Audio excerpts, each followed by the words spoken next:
কোন ধরনের ফোরপ্লে আপনাকে দিতে পারে চরম সুখ। বন্ধু মহলে হেপ অ্যান্ড হ্যাপেনিং কাপল হিসেবেই পরিচিত তৃষা সাগনিক। চাকরি, পাহাড়, ট্রেকিং আর শহরের নিত্য নতুন পানশালায় ঢুমারা ওদের কলেজকালের অভ্যাস।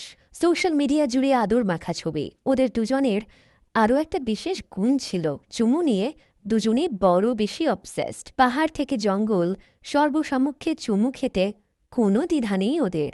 বন্ধুরাও জানে তাদের এই চুমুপ্রীতির কথা, আর তাই যুগলের আবদারে রোম্যান্টিক ছবি তুলে দিতে বন্ধুরাও সদাই প্রস্তুত। তবে সবকিছু সামলে সংসারী দম্পতি বলা যায় ওদের। বিয়ের 5 বছর পর তৃষা সাগনিকও নাম লেখালো প্যারেন্টহুডের টিমে।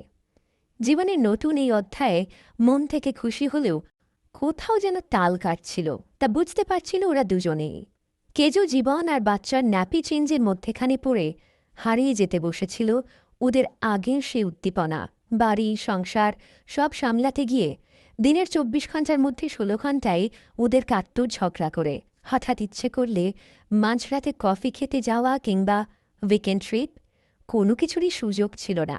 শেষ কবে একে অপরকে জড়িয়ে ধরেছে তাও ঠিক করে মনে করতে পারে না তৃষা। উপভোগ করতে পারে না সেক্স লাইফও। একটা সময় ছিল যখন বন্ধুরাই ওদের থেকে পরামর্শ নিত নিজেদের জন্য।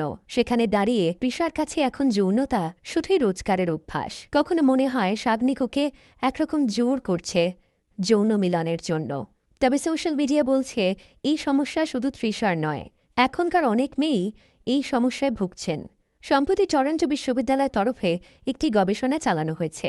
মোট 335 জনের উপর এই সমীক্ষা চালানো হয়। এর মধ্যে 138 জন পুরুষ ছিলেন আর 197 জন মহিলা। সেখানে অধিকাংশ মহিলাই বলেছেন ইদানিংকালে তারা আর যৌনতা উপভোগ করতে পারছেন না। যৌন তৃপ্তির অভাব বোধ করছেন অনেকেই। আবার বেশ কিছু মহিলা অভিযোগ করেছেন শুধুমাত্র সঙ্গমের সময়টুকু স্বামী তাঁদের কাছে টেনে নিচ্ছেন, প্রয়োজন মিটলেই বিছানার অন্য পাশে মুখ ঘুরিয়ে নিচ্ছেন, কিংবা ব্যস্ত হয়ে পড়ছেন নিজের মতো ফোন ঘাঁটতে। আর এখানেই থেকে যাচ্ছে ঘাটতি। সঙ্গী আদৌ সঙ্গমের সময়টুকু সুখ পেলেন কিনা বা তাঁর চাহিদা মিটল কিনা সে কথা ভাবছেই না ছেলেরা। ছেলেদের মধ্যে যে ফোরপ্লের অভাব রয়েছে এ কথা স্বীকার করছেন বিশেষজ্ঞরাও। অধিকাংশ মেয়েরই ফোরপ্লে পছন্দ।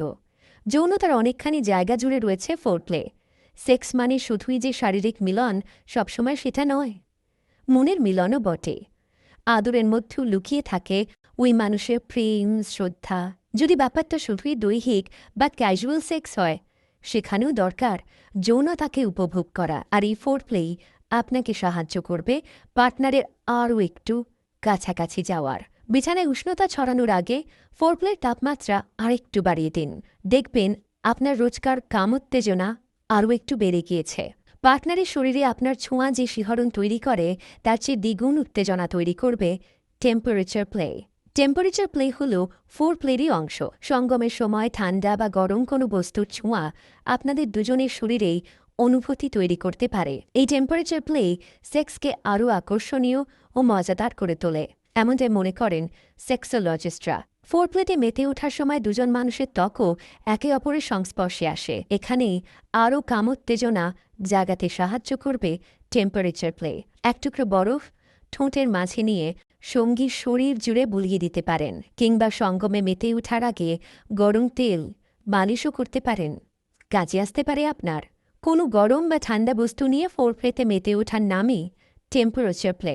বিশেষজ্ঞদের মতে টেম্পারেচার প্লে প্রথমে শুনতে অদ্ভুত লাগলেও এটি আপনার সঙ্গীর শরীরের প্রতি আস্থা, ধৈর্য এবং আপনাদের মধ্যে ঘনিষ্ঠতা বাড়িয়ে তুলবে। মূলত বিডিএসএমে মেতে উঠলে এই টেম্পারেচার প্লে সাহায্য নেন অনেকেই। এতে পার্টনারের অনুভূতি যেমন উপভোগ করা যায়, তেমনি দুজনের বিশ্বাসের সেতুও মজবুত হয়। নিজেদের মধ্যে সুস্থ সম্পর্ক গড়ে তুলতে গেলে আদর খুনসুটিরও প্রয়োজন রয়েছে। যৌনতায় শেষ কথা নয়। সেক্সের পর প্রেমিকা বা স্ত্রীকে আলিঙ্গন বা টাইট-হাগ করে কিছুক্ষণ থাকুন, চুম্বন, আদর এবং নিজের অনুভূতি প্রকাশ করুন, এমনটাই পরামর্শ বিশেষজ্ঞদের। আলিঙ্গন আর চুম্বনের মধ্যে দিয়ে যৌন সুখের সন্ধান পান মহিলারা। যৌনতার বা সেক্সের পর যে কোনো পুরুষের কাছেই স্নেহ খোঁজেন মেয়েরা, যা প্রভাব ফেলে সম্পর্কেও।